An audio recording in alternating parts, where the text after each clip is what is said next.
Okay, so a bit of background on me that many of you already know, but I'm sure many of you also don't. I've never seen Transformers Cybertron. Armada was the last Transformers show I watched all the way through as it aired, until the War for Cybertron, and the less said about that, the better. I didn't dislike Armada or anything. Basically, my interest in the Transformers just waned a bit for about a decade right before Energon came out, so I didn't watch the rest of the UT. And while I did go back and watch all of Animated and finish Prime after the fact, I never did that for the Unicron trilogy, so I have no connection to the stuff that came later. I'm thrilled that fans are getting some stuff from the series that they have a fondness for, even if it's not something I have an attachment to. But it does mean that I can only really view this as the object that it is, not a character I have an affinity for.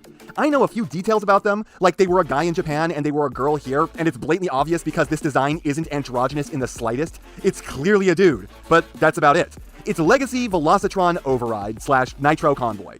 And I want to make it clear that this first thing I have to say is in no way even 1% objective. But I really hate looking at this. This is Super Sentai backwash to me. It's so damn ugly. And before anyone complains at me, well, if you knew you were going to like the figure, then why did you buy it? Because it's my job. What part of that isn't obvious? Anyways, that was a subjective criticism right there. This is objective.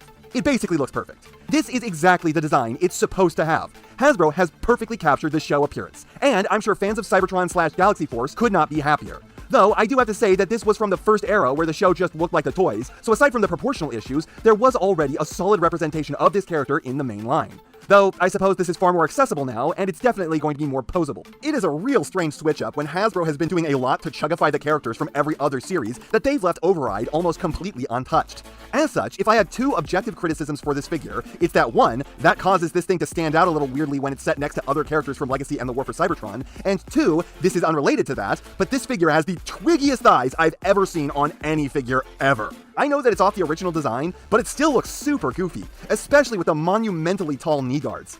Technically, their legs are pretty proportional in length, but it basically looks like their knees start at their hips. It's weird, and again, it's pretty much exactly what the figure is supposed to look like. Though, I do think that this is not just me disliking this design, but a bad element of it. Otherwise, if the particularly Power Rangers appearance doesn't bother you, this is excellent. It's got a ton of paint if you're into that, but not that much more than normal.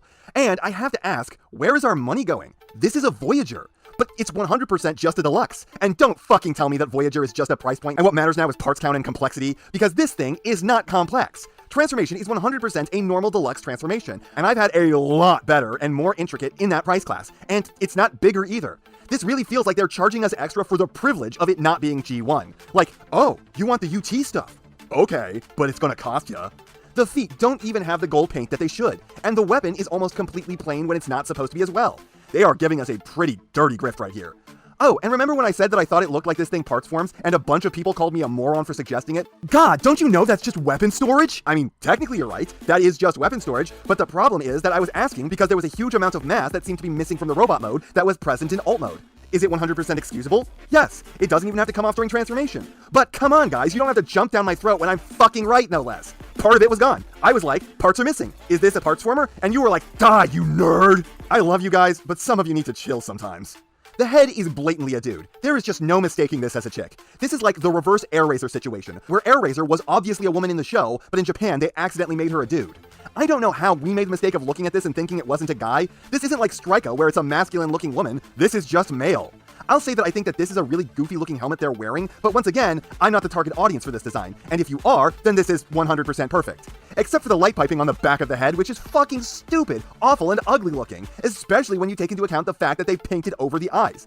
I don't even know why they bothered. At first, I thought it was because it was a reference to the old toy, but then I looked into it, and nope, the Cybertron figure didn't have light piping, and both the figure and character in the show have always had their eyes being depicted as blue, so why were they trying to give this red light piping before they decided it was a bad fucking idea?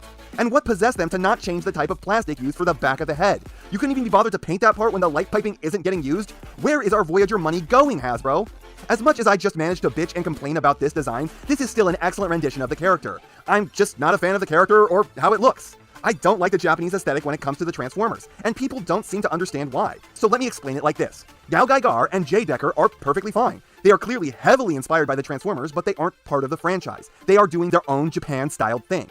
I got nothing against those shows, but that's not the Transformers. It's a different series, and it should be treated different, not just like every other Japanese mecha anime ever. If there's a show about anime girls back in World War II, that's fine. That's their prerogative to make. Let them do it. But I'd take issue with it if they made a series called Ganbatte Puraibato Ryo no Chan, Kyo wa Genki desu ka? This is different. Don't just mash your Japan into it because you can. But that's me. That's just how I feel about it. If you don't feel that way, if this does appeal to you, then I'm happy you're getting something so faithful to its source material. Because this is faithful, and it's mostly quality. But again, it's deluxe quality, not Voyager. Hasbro, climb out of your own ass. Nothing makes that more apparent than the accessory. This comes with their really weird gun that looks like a pair of dildos on a pneumatic actuator. This is like the worst version of Grimlock's gun. It's blast effect compatible, but not even painted like 1/3 as much as it's supposed to be. It's an okay accessory, it's just again, where's our money going? When mounted on the back, it feels a bit like a proton pack from Ghostbusters.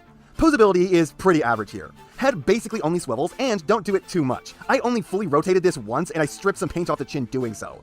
Shoulders pull a 90, elbows pull a 90, wrists swiv, and I gotta say that it's interesting to see how close they came to just making the thumb a separate piece from the fingers. Legs kick forward 90, out to the side 90, and back 45. Extra deep knees, which you can fake for something that looks kind of like a maximum. And feet with small inwards rocker and a tilt down, but they're big enough to support the figure's weight in most instances. So yeah, there's nothing really impressive here. The knees are the best part. Everything else is as bog standard as you can get. Honestly, this and Cosmos share more in common on this front than they differ. Transformation is okay. It's weird that you have to swivel the fists around, and getting everything situated in the end is a bit of a pain. It's just more fiddly than it should be. Plus, I'm really worried about the longevity of these clear plastic tabs. This is the kind of clear plastic feature that tends to not be long for this world. But overall, it's a decently interesting transformation. It does a few slightly different things, but it's not even making it on the top 10 conversions from Legacy so far. And I don't even know if I've reviewed 10 things from Legacy yet. And the alt mode is what it should be.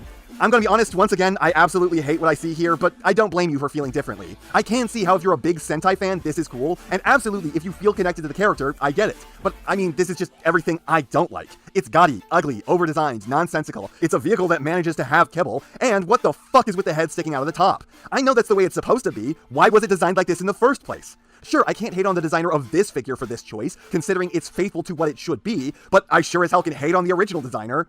Does this car look like a spider to anyone else, or is that just me? But again, this is exactly what it should be. Don't take any of these criticisms I have as a negative point on the figure. I'm just saying them because they're the thoughts running through my head, and I made this channel so I could get that stuff out from between my ears and let it go so I don't think myself to death. But I honestly don't have too much insightful to say on this one. It's a character I don't know from a series I didn't watch with an aesthetic I don't like, but it's not doing anything badly, well, outside of the price. This thing isn't really committing any sins. It's not bad, it's just not for me. This is like when I watched the first season of Beastars. I was like, wow, this is an exceptionally well-made show for someone who is absolutely not me at all.